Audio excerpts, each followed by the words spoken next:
Basically इसके ऊपर ही होने वाली है, बेसिकली इसी के ऊपर होने वाली है। नमस्कार दोस्तों, कैसे हैं आप सब? आई होप आप सभी बहुत अच्छे होंगे। जय श्री राम।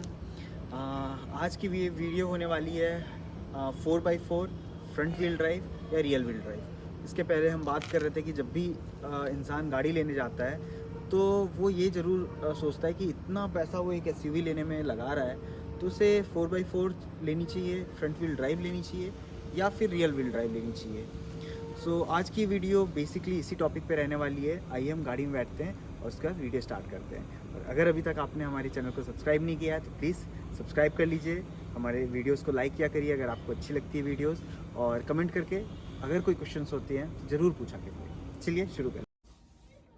पहले बात करते हैं रियल व्हील ड्राइव्स की। रियल व्हील ड्राइव्स अगर आप ले रहे हो तो आपको सबसे बेस्ट जो है उसका परफॉर्मेंस मिलने वाला है, बिकॉज रियल व्हील ड्राइव्स में पावर डायरेक्टली पीछे के दोनों व्हील्स में जाती है, तो उसकी वजह से परफॉर्मेंस उसका बहुत अच्छा आता है। हालांकि अगर आप ऑफ रोडिंग, जैसे कि अगर कभी भी आप स्नो या फिर ऐसे किसी जगह पे आप ड्राइव कर रहे हो ना मडी कंडीशंस में, तो वहाँ पे आपको फ्रंट व्हील ड्राइव जो होता है वो गाड़ियाँ ज़्यादा बेटर परफॉर्म करती हैं। बट ऐसे ऑन रोड मैं बात कर रहा हूँ, ऑन रोड एक्सेलरेशन हो गया, ब्रेकिंग हो गई, वेट डिस्ट्रीब्यूशन हो गया, रियल व्हील ड्राइव का बेस्ट होता है। ठीक है, अब बात करते हैं फ्रंट व्हील ड्राइव की। फ्रंट व्हील ड्राइव जो होता है, फ्रंट व्हील ड्राइव का सबसे बेस्ट जो चीज़ होती है ना वो होती है हैंडलिंग। ठीक है, क्योंकि फ्रंट व्हील ड्राइव में आपको पावर भी फ्रंट व्हील्स में ही जाता है, और जो हम स्टीयरिंग यूज़ करते हैं अपने गाड़ी को कंट्रोल करने के लिए वो भी फ्रंट व्हील्स का ही रहता है। तो उस केस में हमें ना हैंडलिंग बहुत अच्छी मिलती है in case of front wheel drive. और फ्रंट व्हील ड्राइव जो होता है उसका दूसरा सबसे अच्छा प्लस पॉइंट होता है फ्यूल एफिशिएंसी। आपको रियल व्हील ड्राइव्स में फ्यूल एफिशिएंसी उतनी नहीं आने वाली जितनी फ्रंट व्हील ड्राइव्स में आती है। और फ्रंट व्हील ड्राइव देखिए 4x4 का हम बात बाद में करेंगे क्योंकि वो एकदम अलग कैटेगरी है। अभी इन दोनों का हम बात कर लेते हैं। रियल व्हील ड्राइव जो है ना उसकी स्टेबिलिटी वगैरह सब कुछ ठीक है। स्टेबिलिटी हाई स्पीड्स पे सबसे बेस्ट जो होता है वो रियल व्हील ड्राइव का ही होता है। इसीलिए आप हमेशा देखोगे कि रेसिंग कार्स जितने भी होते हैं ना वो हमेशा रियल व्हील ड्राइव ही होते हैं। फ्रंट व्हील ड्राइव जो होती है वो हम जो ऐसे नॉर्मल हमारे आपके जैसे लोग जो हम कार चलाते हैं उनके लिए फ्रंट व्हील ड्राइव बेस्ट है। अगर क्योंकि देखिए आपको कोई रेस तो करना नहीं है कॉमन रोड्स पे, हमें फ्यूल एफिशिएंसी बहुत अच्छी चाहिए, हमें हैंडलिंग बहुत अच्छी चाहिए, ये सारी चीज़ें फ्रंट व्हील ड्राइव में बहुत अच्छी मिलती हैं। परफॉर्मेंस आपका on road normal road rear wheel drive का ज़्यादा अच्छा होता है compare to front wheel drive. ठीक है, बट अगर कहीं पे भी स्नोई थोड़ा बर्फ़ वाला इलाका है जहाँ पे बर्फ़ थोड़ी है, या फिर अगर आप ना थोड़े बहुत अगर आप हिल्स पे जा रहे हो जहाँ पे आपको चढ़ान है और आपको पहाड़ों पे लेके गाड़ी जानी है, तो वहाँ पर रियल व्हील ड्राइव से ज़्यादा बेटर आपको फ्रंट व्हील ड्राइव परफॉर्म करके दिखाएगा। रीज़न बीइंग कि इसका जो पूरा इंजन होता है, जो पूरा सब कुछ होता है ना वो आगे होता है, और जो कार्स रियल व्हील ड्राइव में पीछे इंजन होता है उस केस में बेसिकली इतना अच्छा आपको ट्रैक्शन कंट्रोल नहीं आता है इस रीज़न से। और देखिए ये जो अभी आप इंटरनेट वगैरह पे रियल व्हील ड्राइव्स है, बहुत बेटर परफॉर्मेंस है, ये है वो है, ये सारी चीज़ें चलती रहती हैं, लेकिन यार अपना रिक्वायरमेंट समझना बहुत ज़रूरी है। मैं तो यही बोलता हूँ कि आप जब भी गाड़ी ले रहे हो तो आप अपनी रिक्वायरमेंट समझो। अगर कोई कह रहा है कि भाई rear wheel drive front wheel drive से ज़्यादा बेटर है, बहुत अच्छा परफॉर्मेंस है, और फ्रंट व्हील उतना ज़्यादा अच्छा परफॉर्मेंस नहीं देता है, ठीक है, बट आपको उतना अच्छा परफॉर्मेंस चाहिए क्या? और आपको देखिए बहुत सारी चीज़ें हैं, जब कंपनी गाड़ी बनाती है तो वो भी बहुत सोच समझ के बनाती है। रियल व्हील ड्राइव को बनाने का खर्चा भी ज़्यादा आता है और गाड़ी में स्पेस भी कम होता है। आप नेट पे रिसर्च करके देखना, रियल व्हील ड्राइव जो होती है गाड़ियाँ उसमें आपको केबिन स्पेस उतना कंपेरेटिवली ज़्यादा नहीं मिलता है। फ्रंट व्हील ड्राइव जो होता है ना, उसमें आपको कंपेरेटिवली स्पेस मैनेजमेंट जो होता है वो ईजी होता है कंपनीज के लिए। और आपको, क्योंकि मैंने जैसा बताया कि फ्यूल एफिशिएंसी अच्छी मिलती है, तो कंपनी जो है वो क्यों चाहेंगी कि भाई 15-20 लाख के बजट में इंसान को कम स्पेस भी दे दें, कम एफिशिएंसी भी मिले। वो हम नेट पे यूट्यूब पे वीडियोस वगैरह देख के हमें ये देखकर सुनकर अच्छा लगता है, बट आप प्रैक्टिकलिटी पे जाओगे ना, तो कोई भी इंसान जब गाड़ी लेने जाता है, तो जब अपने कमाए हुए पैसे खर्च करने होते हैं उसको, तो वो हमेशा वैल्यू फॉर मनी ढूंढता है। वो ये नहीं देखता है कि हाँ मुझे स्पेस कम मिल गया, ठीक है, मुझे फ्यूल एफिशिएंसी 8-9 की आएगी ज़्यादा से ज़्यादा, ठीक है कोई बात नहीं, मुझे एक्सेलरेशन बहुत अच्छा मिलेगा। ऐसा कोई नहीं सोचता है, बहुत कम लोग होते हैं। जो लोग ऐसा सोचते हैं ना, वो 15-20 लाख का गाड़ी नहीं खरीदते हैं, वो करोड़ों की गाड़ी खरीदते हैं। अगर आपका बजट करोड़ में है तो आप परफॉर्मेंस बेस्ड गाड़ी ले सकते हैं, वो आपको लेनी भी चाहिए क्योंकि आप उतने पैसे खर्च कर रहे हैं। बट एक मिडिल क्लास फैमिली एक अगर गाड़ी खरीदता है 10-15 लाख की, तो उसको अच्छा माइलेज चाहिए होता है, उसको अच्छा केबिन स्पेस चाहिए होता है कम पैसों में, और उसको बेटर हैंडलिंग चाहिए होती है। ये सब चीज़ें आप अगर प्रैक्टिकली सोचो ना, तो इंडियन रोड्स पे आपको यही सारी चीज़ों की ज़रूरत है। इसलिए फ्रंट व्हील कार्स जो होते हैं ना, वो बहुत ज़्यादा वो मैन्युफैक्चरिंग होती है, ज़्यादा सेल्स होती है compare to rear wheel drives. Rear wheel drives are not made for general public to drive the cars on Indian road. जैसे हम लोग हैं ना, आप यहाँ पे देखिए जितनी भी कार्स हैं ना, वो सब के सब मैक्सिमम, मतलब यहाँ पे तो मुझे रियल व्हील ड्राइव वाली एक भी गाड़ी नहीं दिख रही है। रियल व्हील ड्राइव की गाड़ी अगर आपको चाहिए तो आप पहले अपनी नीड समझो। आप अगर सच में आपको नीड है रियल व्हील ड्राइव की, तो आप जाओ, वरना आप ये मत सोचो कि यार मेरे पास 15-20-25 लाख रुपए हैं और मुझे रियल व्हील ड्राइव चाहिए और मेरे पास तो ऑप्शंस नहीं है। सो अपने नीड सबसे पहले आप जानिए, और उसके बाद आप ये इंटरनेट के चकाचौंध में मत रहिए कि ये ज़्यादा अच्छा है, वो ज़्यादा अच्छा है। ऐसा ही सेम 4x4 के साथ है।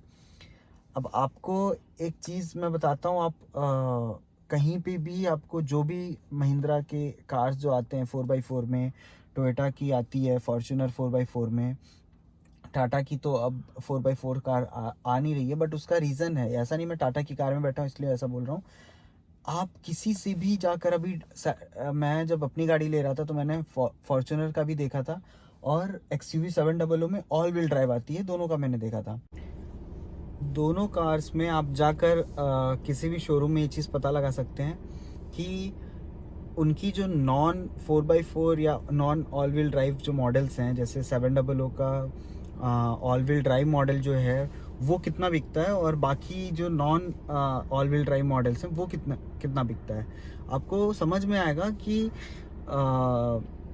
फॉर्च्यूनर में तो फिर भी उसने 1% कहा था, महिंद्रा वालों ने मुझे बताया था कि not even 1% people by all wheel drive cars. और ये आपको ऐसे रोड पे भी आपको जितनी गाड़ियाँ दिखती हैं ना, फॉर्च्यूनर या XUV 700 या फिर ये स्कॉर्पियो एन वगैरह, आप देखना जो भी ऐसी गाड़ियाँ हैं जो 4x4 ऑप्शन जिसमें आता है, और ऐसे भी वो गाड़ियाँ अच्छी हैं in expect of driving, interiors, features. आप देखना एक चीज़ कि उसमें जो 4x4 वाला ऑप्शन है, लोग बहुत कम खरीदते हैं उसको, क्योंकि उस गाड़ी को खरीदने का ना लोगों का पर्पस ये नहीं मोस्टली रहता है।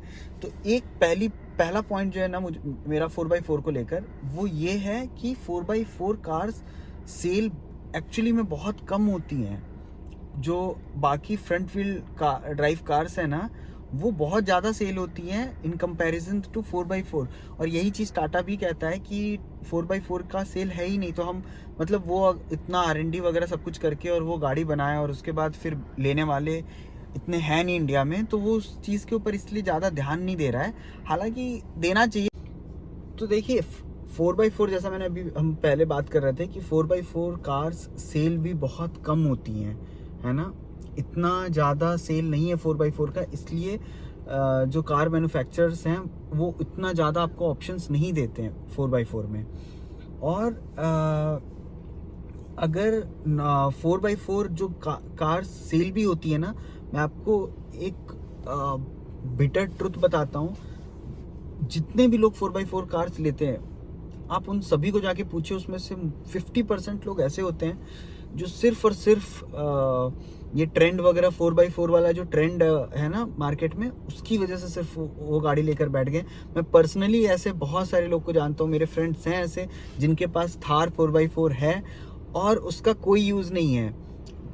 मतलब वो ज़बरदस्ती का सिर्फ 4x4 है करके उनको अगर यूज़ भी मतलब कहाँ करें, नहीं है कुछ, तो वो जाते हैं और बीच में जाकर है ना जो बालू होता है वहाँ लगाकर, और वो थोड़ा सा ऐसे गाड़ी वगैरह घुमा के और वो घर आ जाते हैं। 98% 99% ऑफ द टाइम गाड़ी जो है वो रोड पे चलती है, and they have 4x4 cars. ऐसे आपको बहुत सारे लोग मिलेंगे। जितनी 4x4 कार्स हैं मार्केट में, उसमें से 50% लोग जो आप सभी वीडियोस देख रहे हैं, आप सच सच बताना, आप कमेंट में आप ज़रूर कमेंट करके आप ये चीज़ सच सच बताना, कितने लोगों के पास ऐसी 4x4 कार्स है और वो या तो मे बी वीडियोस देखकर या फिर ऐसे थोड़ा सा इंटरनेट से इन्फ्लुएंस होकर कार खरीद लिए हैं, या फिर हो सकता है कि उनके पास पैसा है और अब शौक पूरे करने के लिए भाई पैसे हैं तो फिर चीज़ है अपने पास और वो गाड़ी खरीद ली है, बट 4x4 का वो यूज़ नहीं करते उतना। ऐसे कितने लोग हैं, आप कमेंट करके ज़रूर बताना हमें, ठीक है। तो ऐसे बहुत सारे लोग हैं जिनके पास 4x4 कार्स है और जिसका कोई यूज़ नहीं। देखिए, ऑफ रोडिंग कार जो होती है ना, यह भी लोगों के अंदर पता नहीं क्यों ऐसा आ गया, एक फीलिंग्स आ गया कि यार 4x4 इज़ अ नेसेसिटी। ऐसा लोगों के अंदर आ गया कि ये तो होना ही चाहिए अपने कार में। ये जस्ट अपोजिट है। अगर आपको 4x4 की नेसेसिटी है तो आपके पास 4x4 का वाला कार होना चाहिए। ये एक लाइक इट इज़ नॉट, जैसे ये ऑटो डिमिंग IRVM है, ये कार के अंदर हो तो आप यूज़ करोगे ही। अगर मतलब ऐसा नहीं है कि अगर नहीं है तो आपको उसकी ज़रूरत नहीं है, ऐसा नहीं है। या अगर आपके कार्स में नहीं है तो भी आपको ज़रूरत है इस चीज़ की। नाइट ड्राइविंग अगर आप करते हो, आप यूज़ करोगे, डेली बेसिस पे आप यूज़ कर सकते हो इसे। बट 4x4 ऐसी चीज़ नहीं है। 4x4 आप समझो वो एक कार जो कि आपको लग्जरी देती है, जिसके केबिन में आप बैठ के आपको लगता है कि यार कितनी कंफर्टेबल कार है, जिसका सस्पेंशन इतना अच्छा है, फीचर लोडेड कार है। 4x4 इन सब चीज़ों से थोड़ी दूर है। 4x4 कार्स ऐसी होती हैं जिनके अंदर आपको लॉन्ग ड्राइविंग के लिए आपको कोई लग्जरी मिले ना मिले, आपको फीचर्स मिले ना मिले, बट उसके अंदर आपको हाई ग्राउंड क्लियरेंस मिलता है, डिफरेंशियल लॉक सिस्टम मिलता है, 4x4 सिस्टम जो होता है वो रहता है, और सस्पेंशन काफ़ी ऊंचा रहता है। ये सारी चीज़ें मिलती हैं बिकॉज आप ऑफ रोडिंग कर सको। 4x4 जो है प्योरली ऑफ रोडिंग के लिए होता है। अगर आप कार को लेकर, और ऑफ रोडिंग का मतलब ये नहीं है कि आप ज़बरदस्ती का कहीं बालू पे जाके गाड़ी घुमा रहे हो, या फिर कहीं पहाड़ पे चढ़ा रहे हो और आप कह रहे हो कि यार 4x4 कर रहा हूँ। पहाड़ पे गाड़ी ऐसे भी चढ़ती है, ये जितनी कार्स हैं सारी पहाड़ों पे जाती हैं। बट हाँ, अगर आप गाड़ी को प्रॉपरली लेके ऑफ रोडिंग पे जा रहे हो, जहाँ पे कोई ट्रैक नहीं है, मतलब रोड्स नहीं है, ऑफ रोडिंग ट्रैक्स हैं, मे बी नदी पार करना है, या फिर है ना जंगल में सफारी वगैरह, जो जंगल सफारी होता है, आप कुछ इस टाइप का कुछ आपका काम है जहाँ पे आपको जंगल के अंदर जाना पड़ता है। वहाँ पे कीचड़ भी हो सकता है, मडी ट्रैक्स हो सकते हैं, जो रास्ता होता है वो ख़राब होता है। आप समझ रहे हो मैं क्या बोलना चाह रहा हूँ। अगर इस टाइप का आपका कोई जॉब है जहाँ पे आपको गाड़ी यूज़ करनी है, वहाँ पे आपको ऑफ रोडिंग कार्स की ज़रूरत है, 4x4 की ज़रूरत है। आप अगर यहाँ नॉर्मल रोड्स पे आप गाड़ी चला रहे हो, आपको 4x4 की कोई ज़रूरत नहीं है। ये बहुत कम लोग समझते हैं, और ये तभी समझ में भी आती है जब आप खुद कार लेने एक्चुअली में जाते हो। वरना बैठ के मोबाइल पे वीडियोस देखने में तो यही लगता है कि यार ये क्या है, ये 4x4 टाटा दे नहीं रहा है, यार इसमें ऑल व्हील ड्राइव नहीं है, या फिर इसमें ऑल व्हील ड्राइव है तो फिर यार क्या सही कार है, इसमें 4x4 है तो इसका तो रौला है। ऐसा मतलब वीडियो में देख के लगता है, बट आप इन प्रैक्टिकल जब आप सोचते हो ना कि आपके पास खुद की जब गाड़ी होगी, अगर आप खुद सोचोगे 4x4 अगर आपकी गाड़ी में होगी और आप यूज़ नहीं करोगे, तो कहीं ना कहीं आप खुद भी आपको अंदर से लगेगा ही कि यार मैंने ये 4x4 के चक्कर में मैंने ये ले लिया। और दिस इज़ ट्रुथ। ऐसे मेरे पास लोग हैं जो खुद अभी कहते हैं कि यार 4x4 के चक्कर में हमने ये ले लिया। दूसरों को तो देख के मतलब ऐसे अच्छा लगता है, हम बोल भी देते हैं, लेकिन अंदर से खुद को ही मालूम है कि यार इसकी जगह अगर हमने कोई दूसरा ऑप्शन ले लिया होता तो मे बी हमें कुछ चीज़ें ऐसी मिल जाती जो हम डेली बेसिस पे यूज़ कर सकते थे, क्योंकि हमारी कार्स में वो चीज़ें नहीं हैं। तो ये चीज़ें होती हैं। तो आप अगर हार्ड अर्न मनी को कहीं पे आप इन्वेस्ट करने जा रहे हो तो आप ये सोचो कि आपको जो चीज़ें मिल रही हैं वो आप कितना यूज़ करोगे, वो आपकी नेसेसिटी है कि नहीं है, आप ये समझो, है ना। वो ये वीडियोस और यूट्यूब पे या गूगल पे आप रिसर्च करके जो जाते हो, मैंने अभी एक शॉर्ट डाला था जिसमें मैंने ये चीज़ कहा था कि जब हम गाड़ी लेने जाते हैं तब हमारा परसेप्शन पूरा अलग चेंज हो जाता है। मैं भी जब अपनी गाड़ी ले रहा था तो मुझे ये सफारी अभी मेरे पास है, बट मैं ये सच बता रहा हूँ, मुझे सफारी बिल्कुल भी पसंद नहीं थी जब तक मुझे कार लेना नहीं था। इसके पहली वाली कार थी तो मैं वीडियोस वगैरह मैं भी देखता था, मुझे लगता था यार ये बहुत ओवर प्राइस्ड है, 4x4 नहीं आता है, ये नहीं आता है। जब बैठ के हम रिसर्च वगैरह करने लग गए ना तो हमने वही सोचा कि यार 4x4 की हमें ज़रूरत भी क्या है। मतलब कहीं पे once in a life time moment कभी अगर बाढ़ आ गया, कुछ हो गया, तो मे भी वहाँ पे 4x4 ज़्यादा बेटर परफॉर्म करे, वरना यहाँ पे तो ना ही मुझे कहीं जंगल में जाना है, ऑफ रोडिंग भी नहीं करना है, कहीं कुछ नहीं करना है, पहाड़ वगैरह पे लेके जाना होता है, लेके गए भी हम इसे, तो वहाँ तो अच्छी खासी चली जाएगी यार। फिर मतलब हम ऐसे 4x4 कार के बारे में ऐसा मतलब क्यों इतना टेंशन ले रहे हैं, जब हमें नदी वदी में कुदाना ही नहीं है, जंगल में घुमाना ही नहीं है, कीचड़ में चलाना ही नहीं है, तो फिर हम इतना टेंशन क्यों ले रहे हैं। तो फिर हम ना ऐसे करते करते हमने फ़िल्टर किया कि क्या क्या चीज़ें हमें ज़रूरत है और हमें क्या क्या चीज़ें मिल रही हैं, और उसके बाद हमें रियलाइज़ हुआ कि ठीक है, सफारी ऑब्वियसली प्राइसी है, बाकी जितनी भी कॉम्पिटिटिव कार्स हैं उनसे प्राइसी है, बट फिर भी मैंने पर्टिकुलरली डिसीज़न क्यों लिया आप चेकआउट कर सकते हैं, मैंने इसके ऊपर ऑलरेडी वीडियो बना रखा है। बट हाँ, कंक्लूज़न यही है कि आप अगर गाड़ी लेने जा रहे हो तो आपको पता होना चाहिए कि फ्रंट व्हील ड्राइव क्या है, रियल व्हील ड्राइव क्या है और 4x4 क्या है, और आपको अपनी ज़रूरत पता होनी चाहिए कि आपको सच में 4x4 गाड़ी चाहिए क्या, आपको सच में रियल व्हील ड्राइव गाड़ी चाहिए क्या, आपको सच में फ्रंट व्हील ड्राइव कार चाहिए क्या। तो आपको जब तक ये चीज़ें पता नहीं है, आप अपनी ज़रूरत नहीं समझ रहे हो, तो आप सिर्फ ऐसे ही पैसा मत फेंको। बस एक यही ये वीडियो बनाने का ना एक यही मकसद था, क्योंकि हम इंटरनेट पे यूट्यूब पे ऐसे हज़ारों कमेंट्स पड़े हुए हैं जहाँ पे लोग कहते हैं कि इस गाड़ी में तो 4x4 है ही नहीं, तब तो क्या है, मतलब कबाड़ा है, फिर तो कोई फ़ायदा नहीं है। लोग मतलब ऐसे ही किसी गाड़ी को हेट कर रहे हैं, किसी गाड़ी को पसंद कर रहे हैं, उसके अंदर 4x4 है या नहीं है। मुझे नहीं चाहिए था 4x4, तो मैं फिर 4x4 कार क्यों लूँगा। या फिर अगर किसी को 4x4 चाहिए था तो फिर उस कार्स में देखिए 4x4 कार्स होती हैं। हम बैंगलोर में हम ऐसी गाड़ियाँ रखे हैं जिससे हम जंगल सफारी करने जाते हैं, बट वहाँ जिस कार से हम जाते हैं ना, वो पर्टिकुलरली 4x4 मॉडिफाइड कार ही है जो सिर्फ 4x4 है, उसके अंदर कोई लग्जरी नहीं है। और दैट इज़ द पॉइंट कि अगर आपको 4x4 करना है तो आपको गाड़ी में लग्जरी और ये सब नहीं देखना चाहिए। अगर आपको लग्जरी चाहिए, कंफर्ट चाहिए, तो आपको मे बी आप रोड पे गाड़ी चलाने वाले हो, लॉन्ग ड्राइव पे जाने वाले हो, मे बी आपको 4x4 की ज़रूरत नहीं है।